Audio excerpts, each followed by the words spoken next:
मकर राशीच्या व्यक्तींनो, सुरुवातीलाच मला तुम्हाला असं विचारू वाटतं की तुम्ही आयुष्यभर अनेक जबाबदाऱ्या घेतल्या, प्रत्येक वेळी कुटुंबाला, नोकरीला आणि इतरांना प्राधान्य दिलं, पण स्वतःच्या इच्छा मात्र नेमक्या मागं पडल्या ना. लोकांना तुमचा यशस्वी चेहरा दिसतो, पण त्यामागची उडलेली रात्रीची झोप, मनातील ताण, तुम्ही केलेला त्याग हे कोणालाच दिसत नाही. आणि मकर राशीच्या व्यक्तींची हीच तर खरी ओळख आहे. ते बोलून कमी पण करून जास्त दाखवतात. ते सहज कोणाकडे मदत मागत नाहीत. ते सहज कोणाकडे मदत मागत नाहीत, कारण त्यांना वाटतं की माझी लढाई मला स्वतःलाच लढायची आहे. पण मकर राशीच्या व्यक्तींनो, लक्षात घ्या, कधी कधी सर्वात मजबूत दिसणारी व्यक्तीच आतून थोडी थकलेली असते. आणि जर गेल्या काही महिन्यात तुम्हालाही असं वाटलं असेल, मी खूप मेहनत करतोय पण माझ्या आयुष्यात चांगली वेळ नेमकी कधी येणार, तर खाली तुम्ही श्रीराम म्हणून फक्त कमेंटमध्ये लिहा. ग्रह तुमच्या आयुष्यात फक्त घटना घडवणार नाहीयेत, तर अनेक वर्षांपासून सुरू असलेल्या संघर्षाचा अर्थही समजावून सांगतील. काही गोष्टी तुमच्या मनाविरुद्ध घडतील, काही नाती बदलतील, काही जबाबदाऱ्या वाढतील, पण त्याचबरोबर तुम्हाला अशी संधीही मिळेल की जिची तुम्ही अनेक वर्षांपासून वाट पाहत होतात. लक्षात ठेवा, मकर राशीच्या व्यक्तींचे यश वेगाने मिळत नाही, पण एकदा मिळाले की ते आयुष्यभर टिकते. तर वैदिक ज्योतिषशास्त्रानुसार सध्या मकर राशीसाठी ग्रहांची स्थिती कशी आहे? सध्या वृषभ राशीतून मंगळ सुरू आहे, मिथुन राशीतून रवी सुरू आहे. हा काळ तुमच्यासाठी मेहनतीला फळ देणारा पण निर्णयांची परीक्षा घेणार आहे. पंचम भावात मंगळ आहे आणि पंचम भाव म्हणजे बुद्धिमत्ता, संतती, प्रेमसंबंध, शिक्षण आणि भविष्यासाठी घेतलेले निर्णय. आणि या भावात मंगळ तुम्हाला धाडसी बनवेल, पण काही वेळा उतावळेपणा वाढवेल आणि काही वेळा तुम्ही कोणाचंही मत न ऐकता निर्णय घेताल आणि नंतर मग लक्षात येईल की थोडा वेळ थांबलो असतो तर हा निर्णय अजून चांगला झाला असता. मुलांच्या शिक्षणाची किंवा करिअरची पण चिंता वाढू शकते. प्रेमसंबंधात छोट्या गोष्टींवरून अहंकाराने दुरावा निर्माण होऊ शकतो. आता सर्वात शुभ ग्रहयोग म्हणजे काय? उच्च असलेला गुरु सप्तम भावातून गोचर करतोय आणि अनेक वर्षानंतर नात्यांमध्ये स्थिरता येण्यास सुरुवात होते. जोडीदाराचे सहकार्य पण मिळते आणि अविवाहित व्यक्तींना पण चांगले विवाहयोग तयार होतात. व्यवसायामध्ये पण योग्य भागीदार मिळतो. अनेक वेळा अनेक व्यक्ती तुमच्या आयुष्यामध्ये येतील आणि व्यवसायामध्ये मदतही करतील. षष्ठम भावामधून सूर्याचं गोचर होत आहे आणि हा सूर्य शत्रूंवर विजय मिळवून देतो. ऑफिसमधलं काही राजकारण असतं, स्पर्धा असतात, कायदेशीर प्रश्न असतात किंवा अडकलेली कामे असतात. यामध्ये हळूहळू सकारात्मक बदल दिसू लागतील. पण त्यासाठी आरोग्याची किंमत मोजू नका. कामाच्या मागे धावताना स्वतःला विसरणे टाळा. आणि तृतीय भावातील शनी सांगतो की नशिबापेक्षा मेहनत तुमच्या पाठीशी उभी राहील. प्रत्येक छोटा प्रयत्न पुढे मोठ्या यशात बदलू शकतो ना. आणि दुसऱ्या भावातील राहू पैशाबाबत आणि बोलण्याबाबत सावध राहण्याचा इशारा देतो. काही वेळा तुमचे वापरलेले शब्द तुमच्या विरोधातच जातात. कुटुंबातील आर्थिक विषयांवरती गैरसमज निर्माण होऊ शकतात. आणि आठव्या भावातील केतूचं गोचर तुमच्या आयुष्यातील काही अध्याय कायमचे संपवतो. आणि काही लोक दूर जातील, काही सवयी बदलतील आणि काही प्रसंग तुम्हाला आतून अधिक मजबूत बनवतील. म्हणून मित्रांनो, लक्षात घ्या, या ग्रहस्थितीचा एक अर्थ असा आहे की शनी तुमच्या संयमाची परीक्षा घेतोय, मंगळ तुमच्या निर्णयाची परीक्षा घेतोय, राहू तुमच्या विवेकाची परीक्षा घेईल, पण उच्च असलेला गुरु योग्य वेळी योग्य माणसं, योग्य संधी तुमच्यापर्यंत आणून देईल. म्हणून घाई करू नका, मेहनत थांबवू नका आणि सर्वात महत्त्वाचे, स्वतःवरचा विश्वास कधीच सोडू नका. कारण काय होणार आहे, मकर राशीच्या अनेक व्यक्तींना त्याच्या अनेक वर्षानंतरच्या संघर्षाची उत्तर आता मिळायला सुरुवात होणार आहे. तसंच करिअरच्या बाबतीत जर विचार केला ना, एक अत्यंत महत्त्वाचा टप्पा सुरू होतोय. अनेक वर्ष शांतपणे मेहनत केली हो तुम्ही, उशीर का होईना, पण आता योग्य लोकांच्या नजरेत तर येऊ लागाल ना तुम्ही. आणि यश जितके जितके जवळ येईल ना, तितक्या परीक्षा थोड्या वाढत जातील. सूर्य काय करतोय?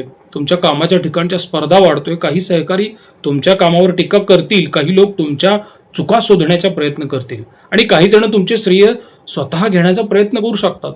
म्हणून अनेकांना असं वाटेल की मी रात्रंदिवस मेहनत करतोय, पण कौतुक दुसऱ्याचं होत आहे. आणि जर तुमच्यासोबतही असं घडलेलं असेल तर कमेंटमध्ये होय म्हणून अशी कमेंट द्या. लक्षात ठेवा, कामाचा न्याय लगेच मिळत नाही, पण कायम अन्यायही होत नाही. आणि तृतीय भावातील शनी सांगतो की या काळात अतिरिक्त मेहनत घ्यावी लागेल. अचानक नवीन जबाबदाऱ्या मिळतील काहींना दुसऱ्यांचेही काम करावे लागू शकते. काही वेळा असं वाटतं की हे सगळं माझ्याच वाटेला का आलं बाबा. पण याच जबाबदाऱ्या पुढे तुमचं प्रमोशन, नेतृत्व, चांगलं तुम्हाला कुठेतरी कोऑर्डिनेटरशिप मिळणे ह्या गोष्टीसाठी उपयोगी ठरतील. चांगल्या संधी मिळतील. पण प्रत्येक ऑफर स्वीकारण्यासारखी असेल असं नाही आहे. कारण व्यवसाय करणाऱ्यांसाठी हा काळ थोडा कसा झालेला आशादायक झालेला आहे. कारण की 7व्या भावातील उच्च गुरु तुम्हाला नवीन पार्टनर, मोठे क्लायंट्स किंवा प्रतिष्ठित वेगवेगळ्या मोठ्या कंपन्यांशी करार करून देतात. आणि दुसऱ्या भावातील राहू आर्थिक व्यवहारात फसवणुकीपासून सावध राहण्याचा इशारा देतोय. कोणत्याही कागदपत्रावर वाचल्याशिवाय सही करू नका आणि कोणाच्याही गोड बोलण्यावर लगेच विश्वास ठेवू नका.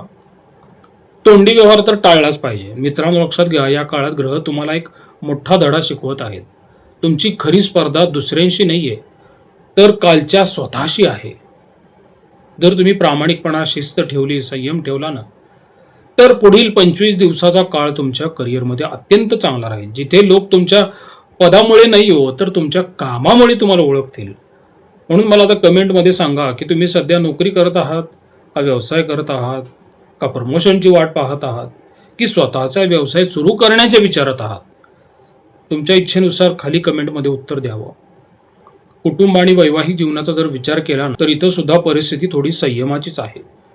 काय होतं, बाहेरचे लोक पाहतील सगळे व्यवस्थित आहे, पण घराच्या 4 भिंतींमध्ये काही गोष्टी मनाला त्रास देऊ शकतात.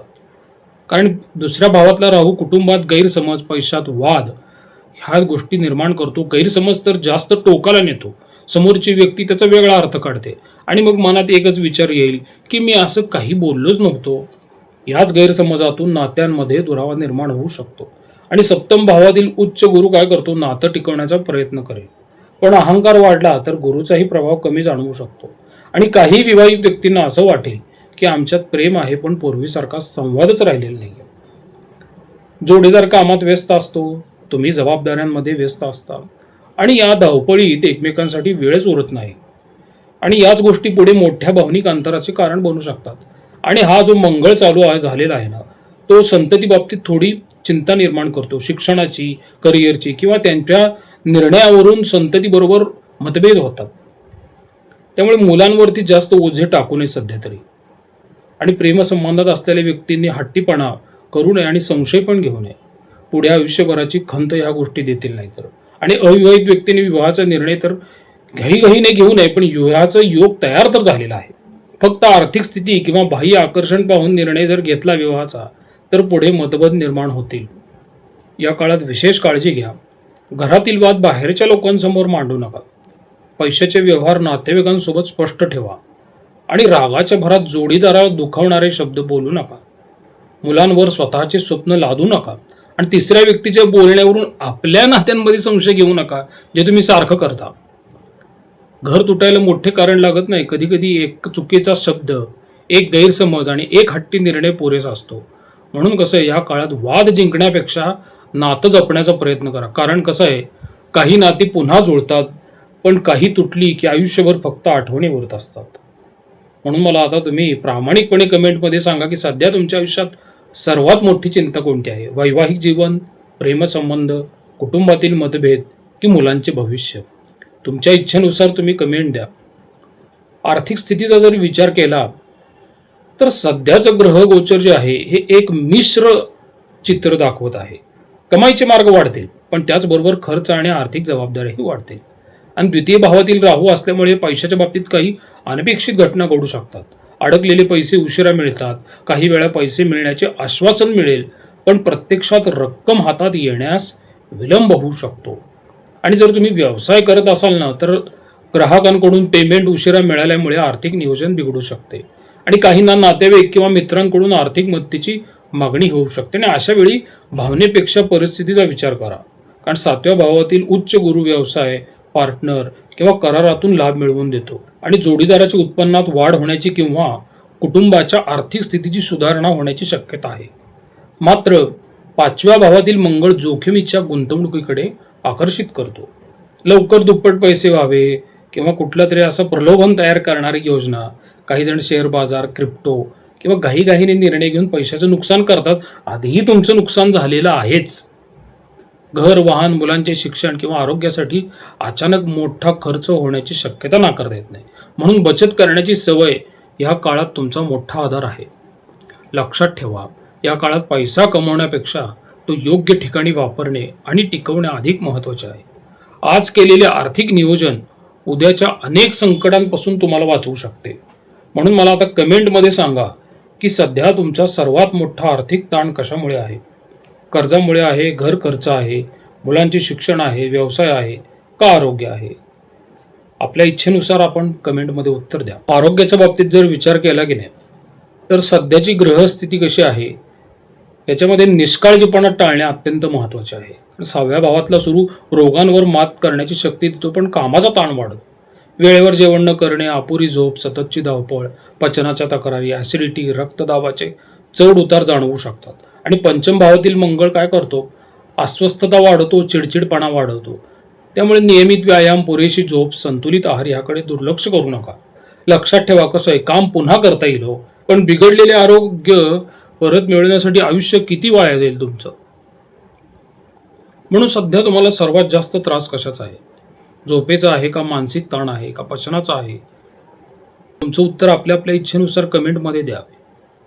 म्हणून आपण आजच्या या व्हिडिओमध्ये जी ग्रहस्थिती पाहिली वेगवेगळ्या आयुष्याच्या पैलूंवरती, याचा संपूर्ण भविष्याचं सार मला असं सांगू वाटतं. ठीक आहे, तुमच्या आयुष्यातला काही संघर्ष संपलेला नाही आहे, संपणारही नाही आहे, पण त्याच्यावर मात करण्याची ताकद वाढलेली आहे. म्हणून मला जाता जाता असं सांगू वाटतं की संघर्ष संपलेला नाही आहे, पण तुमची संघर्ष पेलण्याची ताकद वाढलेली आहे. कधी अन्याय, कधी अपमान, कधी आर्थिक ताण, तर कधी नात्यांमधील वेदना वाढलेल्या आहेत. ठीक आहे, पण लक्षात ठेवा बरं का, मकर राशीच्या व्यक्ती कधीच एका दिवसात मोठा होत नाही. तो प्रत्येक संघर्षातून थोडा थोडा घडत जातो. आणि जे लोक तुमची किंमत ओळखत नाहीत, उद्या तेच तुमच्या यशाचे उदाहरण देतील. म्हणून परिस्थिती कितीही कठीण असली, मेहनत सोडू नका, संयम सोडू नका, आणि सर्वात महत्त्वाचं, स्वतःवरचा विश्वास कधी सोडू नका. या काळात हे सर्व सोपे उपाय तुम्ही केले, जसे की शनिवारी शनिदेवाचं दर्शन घेणे, शनी मंत्राचा जाप करणे, गरजूंना काळे तीळ, उडीद डाळ किंवा काळे वस्त्रांचे दान करणे, आई वडील, गुरु आणि ज्येष्ठ व्यक्तींचा आदर करा. तुमचा आशीर्वाद तुमच्या प्रगतीचा आधार बनेल. कोणताही मोठा निर्णय रागात किंवा घाईघाईत घेऊ नका. आता मला एक गोष्ट नक्की सांगा की तुमच्या आयुष्यात सध्या सर्वात मोठा संघर्ष कोणत्या क्षेत्रात आहे? नोकरीत आहे का, कुटुंबात आहे का, आर्थिक स्थितीमध्ये आहे का, आरोग्यात आहे? आपल्या आपल्या स्वइच्छेनुसार तुम्ही कमेंटमध्ये उत्तर द्या. माझी मेहनत एक दिवस नक्की फळ देईल. तर कमेंट मनापासून एकदा लिहा. तुमच्या या कमेंटमुळे इतर मकर राशीच्या व्यक्तींना मानसिक धैर्य मिळू शकते. प्रसाद कुलकर्णी, पंढरपूर. श्रीराम.